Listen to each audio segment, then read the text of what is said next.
Evening students. Good evening ma'am. आज की इस क्लास में हम मॉडल्स वाला टॉपिक कंटिन्यू कर रहे हैं। ये उसकी पार्ट 2 क्लास है। लास्ट क्लास में हमने पार्ट 1 कंप्लीट कर लिया था, तो अभी कहाँ से कंटिन्यू करना है हमने, हम वुड लाइक टू तक लास्ट वीडियो में लास्ट क्लास में कवर कर चुके हैं। Next very important rule for changing will to must और मे और माइट, डोंट मिस इट। इसका मतलब क्या है, ये वाला जो रूल है ये बहुत इंपॉर्टेंट होने वाला है हमारे लिए। इसमें क्या करना होता है, विल को कब विल को हमें चेंज करना है मस्ट में और मे या माइट में, ये देखेंगे। ठीक है, अगर किसी भी फ्यूचर इंडेफिनिट या फ्यूचर कॉन्टिन्यूअस या फ्यूचर परफेक्ट टेंस के सेंटेंस में ये लिखा हो पक्का या जरूर, देखो इसमें क्या होता है, फ्यूचर इंडेफिनिट में क्या यूज होता है, विल। फ्यूचर कॉन्टिन्यूअस में विल बी, फ्यूचर परफेक्ट में विल हैव। परफेक्ट है ना, हाँ, तो विल बी, विल हैव। तो विल को हमें किससे रिप्लेस करना है, मस्ट और मे माइट से। तो आपको हिंदी के अकॉर्डिंग ज्यादा कुछ करने की जरूरत नहीं है, सिर्फ विल को मस्ट में बदल देना है। इसी तरह शायद लिखा हो तो विल को माइट या मे में बदल देना। अगर पक्का या जरूर लिखा है, अगर हिंदी सेंटेंस में पक्का या जरूर लिखा है तो क्या करोगे, विल को किस में बदल दोगे, मस्ट में। और अगर क्या लिखा होना चाहिए, शायद, अगर शायद लिखा है तो उसको किस में रिप्लेस कर दोगे, मे या माइट में, क्योंकि मे और माइट का मतलब क्या होता है, सकता है, पर शायद मतलब संभावना है, पॉसिबिलिटी है। बट सेंटेंस जो है वो future indefinite, future perfect, future continuous का होना चाहिए तभी, क्योंकि इनमें ही हम विल का यूज करते हैं, बाकी तो और कहीं करते नहीं है। ठीक है, जैसे राम जाएगा तो यहाँ पर ना तो पक्का लिखा है ना जरूर लिखा है, तो Ram will go, as it is बन गया। ठीक है, ये कौन सी टेंस है, फ्यूचर इंडेफिनिट है। लास्ट में आगे की लिखा है, that will be consider future indefinite. उसके बाद है राम पक्का जाएगा, राम पक्का जाएगा, जरूर जाएगा, तो यहाँ पर क्या आएगा, मस्ट। राम मस्ट गो, हम इसको राम विल डेफिनेटली गो में भी कर सकते हैं, बट यहाँ पर हम मस्ट लगा देंगे, विल नहीं लगाएंगे, विल की जगह मस्ट लगाएंगे। और शायद राम जाएगा, राम में गो, राम माइट गो, में या माइट एक ही बात है। ठीक है, राम जा रहा होगा,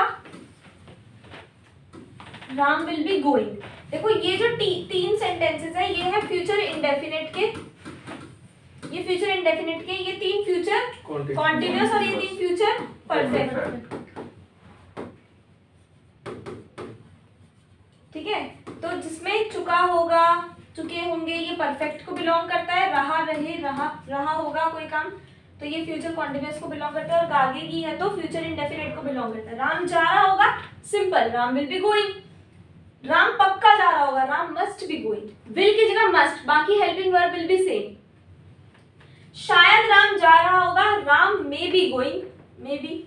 ठीक है, राम जा चुका होगा, Ram will have gone, verb की थर्ड फॉर्म लगती है।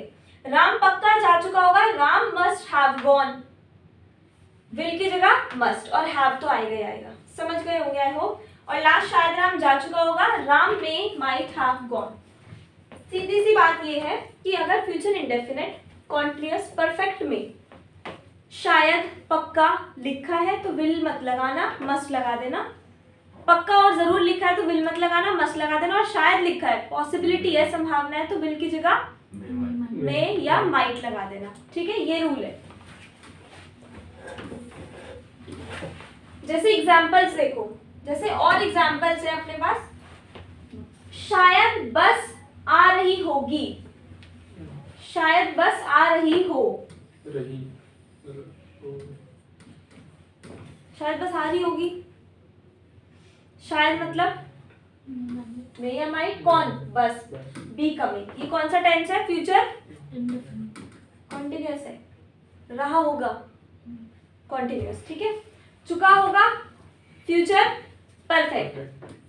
मिलूंगा, इसमें ना तो चुका है ना कुछ है, तो इंडेफिनिट, तो ये इंडेफिनिट है।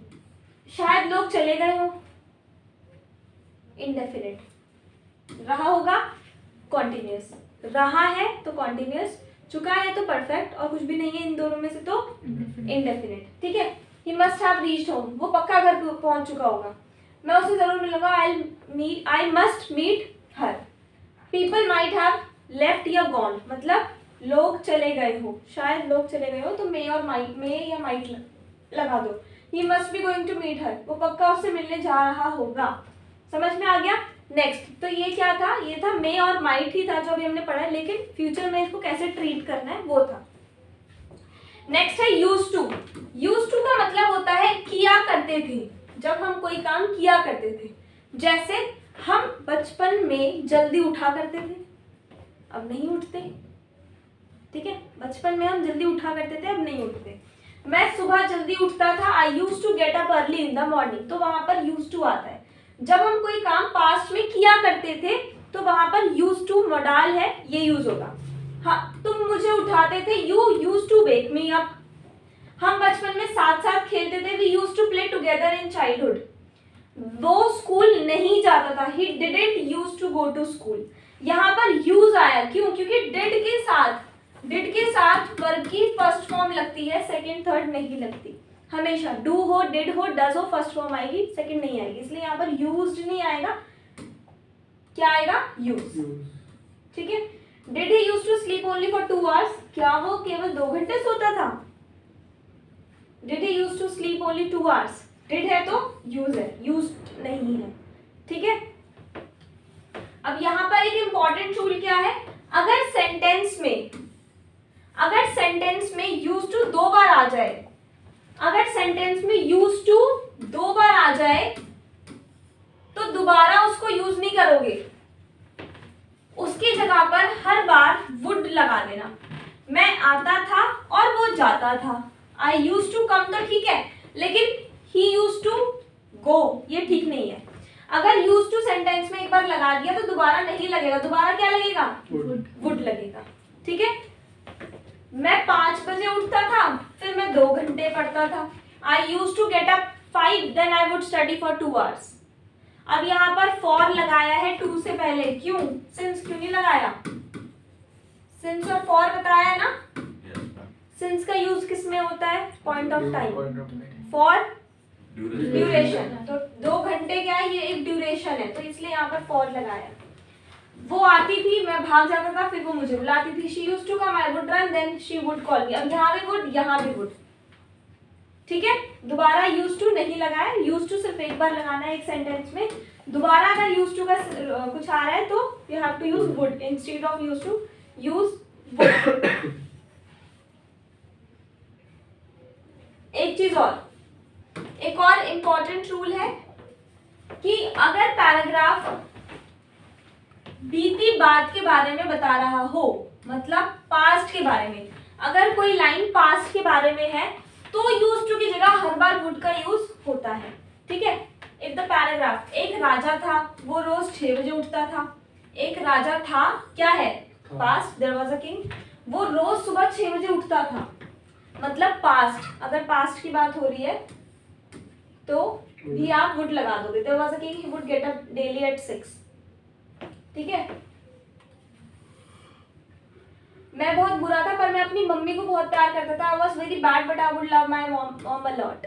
तो वुड का यूज समझ में आ गया, शुड का भी आ गया और कुड का भी आ गया। ये 3 है, 3 ही होते हैं ना, वुड, कुड और शुड। कुड का मतलब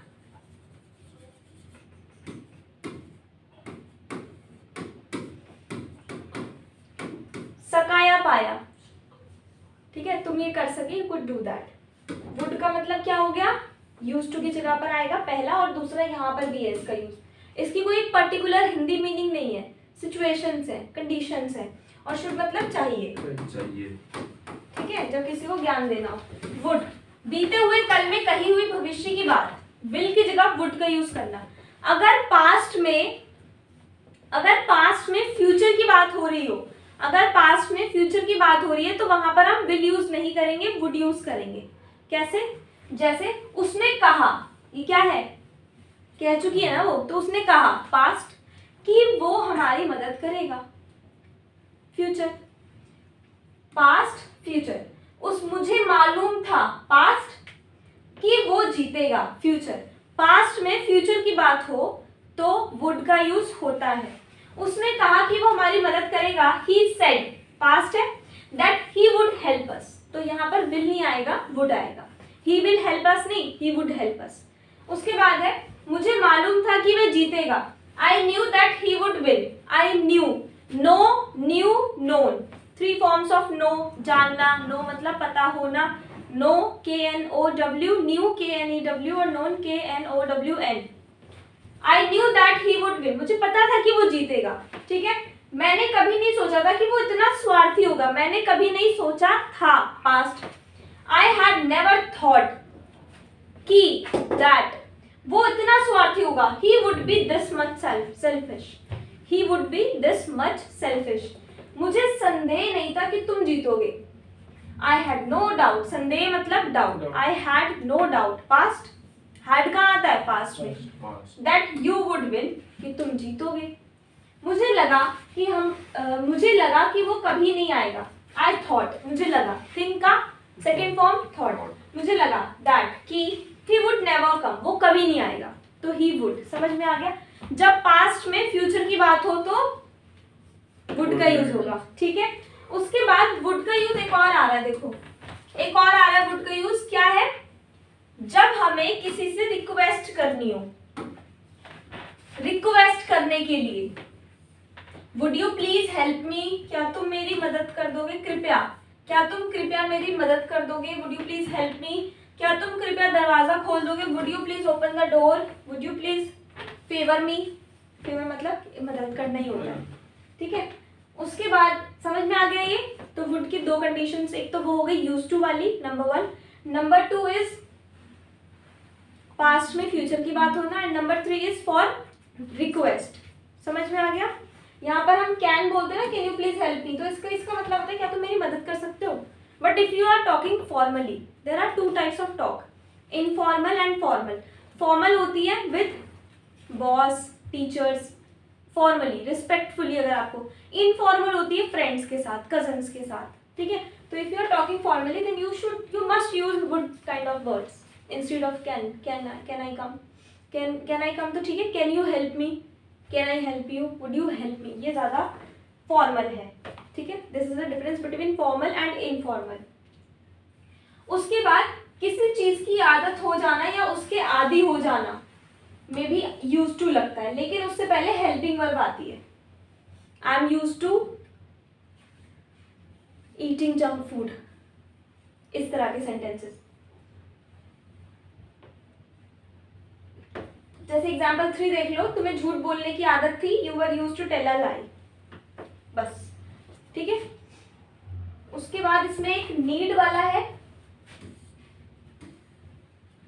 नीड का मतलब क्या है, जरूरत और आवश्यकता, और आई नीड दिस मतलब चाहिए, मुझे ये चाहिए, आई नीड अ पेन। तो इसमें हमें कुछ ज्यादा डीप जाने की जरूरत नहीं है।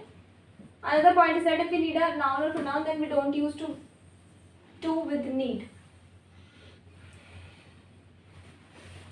नीड के तीन मीनिंग बताए। पहला जरूरत, आई नीड अ पेन। दूसरा चाहिए भी होता है, वही मुझे एक पेन चाहिए, ठीक है। तो Ram needs a pen, Ram को पेन चाहिए, राम को जाना चाहिए, Ram needs to go. Ram को पेन नहीं चाहिए, Ram doesn't need a pen. Ram को जाना नहीं चाहिए, Ram doesn't need to go, या राम शुड नॉट गो, एक ही बात है। मुझे माँ चाहिए, मुझे माँ की जरूरत है, आई नीड मॉम, ऐसे, ठीक है। चाइल्ड नीड्स मॉम, ठीक है। उसके बाद नीडेड यानी सेकेंड फॉर्म, पास्ट। अगर पास्ट की बात हो रही, चाहिए थी, जाना चाहिए था, पेन चाहिए था, तो नीडेड आ जाएगा। और सेम एज डेयर होता है, डेयर और डेयर, डेयर और डेयर, डेयर टू मतलब हिम्मत करना, डेयर्ड मतलब हिम्मत, पास्ट में, ठीक है। उसके बाद एक बार मैं फटाफट से आपको रिकॉल करा देती हूँ जो हमने किया था। कैन का मतलब क्या होता है, सकता है, I can do this. Could का मतलब क्या होता है, सका या पाया। कुड हैव मतलब सकता था, पास्ट। वर्ब की थर्ड फॉर्म यूज होती है, मे और माइट। सकता है पर शायद मतलब पॉसिबिलिटी है। हम इनको कहाँ पर यूज करते हैं, पॉसिबिलिटी, परमिशन, और एक तो पॉसिबिलिटी की ऐसा हो सकता है परमिशन लेने के लिए, मे आई कम इन, और दूसरा विश। विश करने के लिए, ठीक है। उसके बाद है शुड, मतलब चाहिए, शुड हैव मतलब चाहिए था, plus third form of verb. Must मतलब जरूर चाहिए, जरूर, और मस्ट हैव मतलब जरूर चाहिए था। ought to और ought to have का मतलब क्या होता है, चाहिए और चाहिए था, but it has removed from the syllabus. उसके बाद हैज टू और हैव टू और have to. Has to have to का मतलब होता है करना है या करना पड़ता है, प्रेजेंट में अगर कोई काम करना है या करना पड़ता है। और हैड टू का मतलब है करना था, करना पड़ता था।